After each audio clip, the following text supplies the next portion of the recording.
Oggi credo sia stata un'opportunità, un'occasione importante per parlare di dati che oggi ci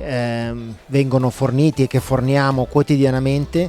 a tutti i livelli, e dati che a livello di tutte le istituzioni, soprattutto europee, si ritiene possano fornire un contributo importante per la crescita della nostra società e della nostra economia.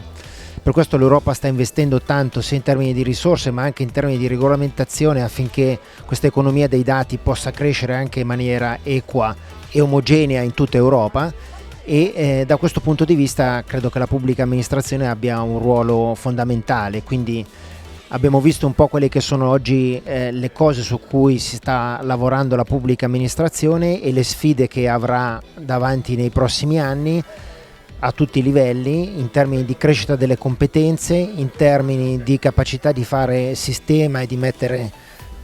quindi in condivisione risorse e esperienze, in modo da poter crescere in maniera più veloce e condivisa.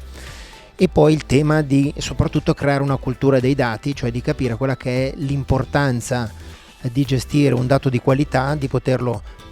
condividere all'interno della propria organizzazione, di saperlo rielaborare e rendere informazione a supporto dei processi e delle decisioni degli enti.